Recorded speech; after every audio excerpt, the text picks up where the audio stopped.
Welcome back to the Creative Tribe podcast. This is a podcast about all the things that fuel a creative lifestyle. I'm Brian. Namrita.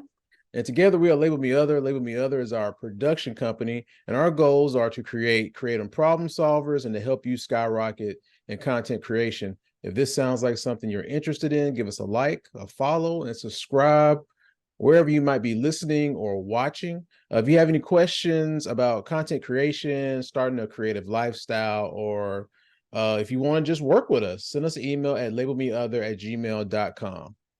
All right. So first up, we have our vent session. This is where we get anything off of our chest that has us in a negative mood. One of the keys to a creative lifestyle is having a space to shake off any negative energy you may have stored within. I don't have a vent this week. I've been doing pretty well. So I don't have Yeah. anything to be complaining about. Yeah.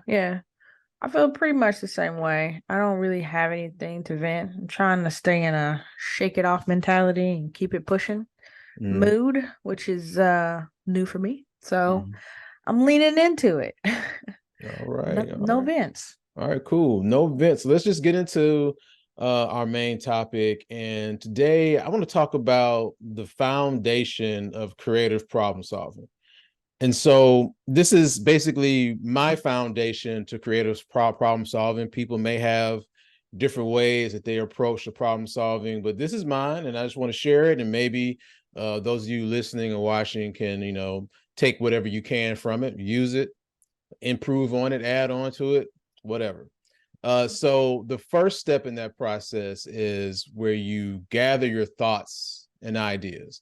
And this is probably problem solving for, this could be, like a process that you're going to have to do repeatedly, or this could be something brand new that's coming to you. You can use this process for any of those type of like problem solving situations. But the first thing is gather your thoughts and your ideas. The first thing underneath that is, you need to figure out like what's your timeline. Like, so whatever problem that you're solving, you need to know right off top, okay, well, how long do I have to reach a solution for this? Yeah. Um, so that's the first thing to that. The next thing is that, whenever you're gathering your thoughts and ideas, is to when you're brainstorming, pretty much divide out like things that are rooted and grounded in reality, or versus things that are just blue sky. And when I say blue sky, those are things, like that you would, have or try to execute in a perfect world. And, we don't live in a perfect world, but, there are situations where time lends itself to be able to think about those blue sky ideas. But then there's times where you have to be very realistic about your ideas and your approaches. Right. Um, Another thing to think about is what you can do versus what others can do. Yeah. Because how I see it, whenever I problem solve, is that I can be most effective if I approach it by things that I know that I can execute versus things that I'm dependent upon someone else to execute, or putting work on someone else, or being like, okay, well, I'm going to depend on this person to do this part. So Yeah. I start from there. I start from what I can do. If others can come, if there's space for others to come in and help, great. But as a foundation, you should always try to start from things that you know that you can execute. And just take inventory, about what you have, what you don't have, what you have access to, what you don't have access to. Is this, so all of these things are like great foundations of this initial, just gathering your thoughts, gathering your ideas, and starting to put things together. Yeah. Yeah, I totally agree. I think this is a great place to start with all of these areas, because you get into these moments where you can easily get overwhelmed as a creator, where you're just like, oh, you know, so many things, that you want to be and maybe can't be. And if you can Mhm. just kind of center yourself on like the necessities of what you need, then it can make for an easier trek down the road, where you don't get to a place where you're just like, oh, I bit off way more than I could chew, you Right, know? right, exactly, Yeah. exactly, and it's Yeah. easy to slip into that, just biting off more than what you can really deal with. Yeah. All right. So the next step in this foundation is, now that you've gathered your thoughts and ideas, now it's time to organize those thoughts and ideas. And so this is the process of sorting out, weeding out those unrealistic things, So now, when we're getting closer to the execute phase, it's like now things need to be more crystallized, things need to be more concrete. And this is the section when you organize, that's where this happens. So, like I said, you're Yeah. sorting out, weeding out unrealistic things, things that you may not have access to, things that, that you may not be able to do versus things that you can do. And so now you're gonna pick a path, and you're gonna make a plan. So a plan of attack, which is basically you're setting your steps. Like, okay, we now have a plan, we have our goal. All right, what are our steps to get to that goal? And so how I work, this could be as brief or as deep as you want. It could be as brief as like an outline. You have to have something. I know you kind of get on to me about, with the steps, you got to have something. So if you're going to Mhm. be brief like me, at least have like an outline, like like a kind of like an overarching, like from sky's Yeah. view of the different steps. Or you can go Yeah. deeper. You can have like the step, and then these are the little micro things that need to go along with those steps. But I just want to say, if you go the deep route, it's like, don't get stuck with trying to line out and itemize every single thing along the way. If that helps you, great, but just don't get stuck in that part of it, because you'll just keep on going. You keep on going, and then once you see all these steps that you've written out, and then you're going to get overwhelmed, because you're like, man, I have this whole laundry list now of little steps that I have to go through, and it can get Yeah. overwhelming. For sure. Yeah.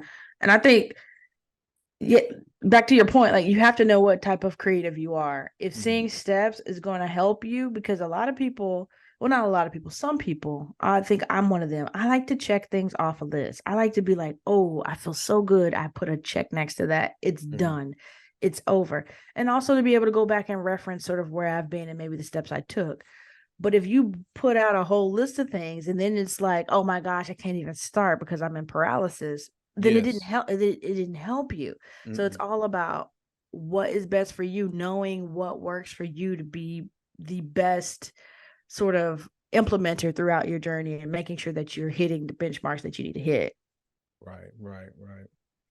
And so that leads us to the fun part, which is execute. This is putting your plan into action.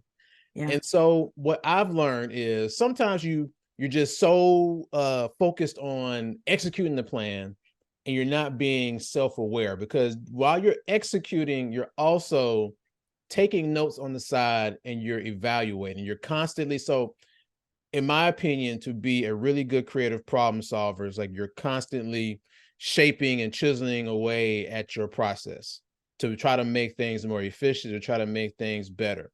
So while you're executing, be self-aware, take notes, take note of what's working, what's not working, what can be taken away, what can be added, and along the way is, you're going to hit resistance. You're going to feel like, hey, well, maybe this plan of action or this path that I'm taking is like the wrong path.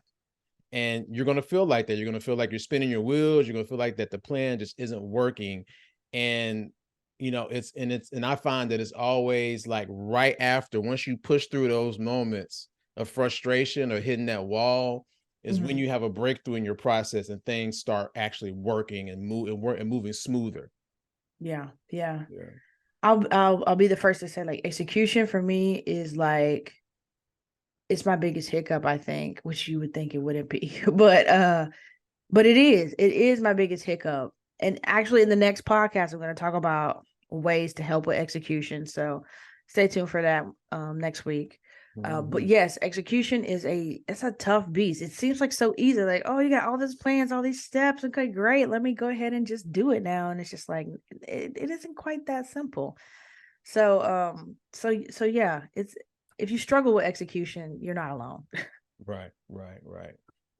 All right. So you've gathered your thoughts and ideas, you've organized your thoughts and ideas, you've executed, things worked out, you pushed through those frustrations during along the way, and you made your breakthrough, the project's done, you turned it in, everything's great. All right, fine. It doesn't stop there. You have to review. You have to like analyze. So this is where you take a look at the notes that you accumulated during your execution phase, just kind of like I said, being self-aware of what's going on and how well things are going. And if you're working alone, just assess it, figure out, okay, this is what I could do better. This is what I don't need. This is what I do need. But if you're working with a team, if you have kind of like a briefing session, which is always good. If you're working with a team and you go through a process for like the first time and you're trying to figure things out, it's good to have a briefing sessions where you could talk to each other, be like, okay, well, what do you think went well? What do you think, didn't go well? How can we improve? And you compare your notes with theirs. Yeah. And then, so anything new or any like new discoveries that you make during this review process, solo or with your team, then you add those to that path plan and steps portion of this process. So you just input those new things in, and basically you repeat this cycle until this process is, until you get the process how you want it. And Yeah. so I just think this is, I did some thinking about my own personal process, like what's the foundation of when it comes to creative problem solving and problem solving just in general. And this is, like my foundation. It's like this is where I start. This is my process. So I really hope this helps somebody out there. Yeah. Yeah. I think it's a great place to start if you're one of those people who you just don't know where to start and you're a little confused. Everything seems like it's just too much to handle. Then yeah, this is a great path to take to kind of get your gears turning and the ball rolling. So yeah, great steps here. So a while back, I decided to take control of my own destiny by embodying who I wanted to become. And every day I actively channel being a successful creative director. And I bring that energy with me to my work until it becomes my new reality. So this is something that I've been doing for the last few months, and it's had its ebbs and flows on this journey. I think my update for where I am now is I'm definitely in a season of sort of learning I think how to fight for the things that I want to fight for and let the other things go that I don't have the energy to fight for or just don't Mhm. serve me to fight for. Um, I'm definitely still not in a place where I feel content, if you will. Maybe I never will. Maybe it's just an ever changing journey. But I'm definitely still on the path to figure out a way to become my best self in the current situation of where I am. So Mhm. that's just kind of like a short little update to that. There are new things, just sort of like mental health, mindfulness things that I'm trying to practice, trying to make peace with, if you will. And so as I sort of continue that journey, I'll have more to share on that front as far as what I'm doing. So once I know that, okay, it's been effective for me. But it's it's it's really just trying to stay grounded in me against me instead of me against other people or other, sort of um entities. So stay tuned. Yeah. All right. Stay tuned. All right. So there you go. So we want to thank you all for listening. If you like what we're providing here, please head over to our TikTok, search for Label Me Other, join our creator tribe. We got tons of helpful and informative, educational, fun videos over there on our TikTok. If you like the podcast, be sure to give it a like and follow wherever you're listening. If you have any Yep. questions about the rant about content creation and, starting a creative lifestyle, email us at labelmeother@gmail.com. Thanks for listening.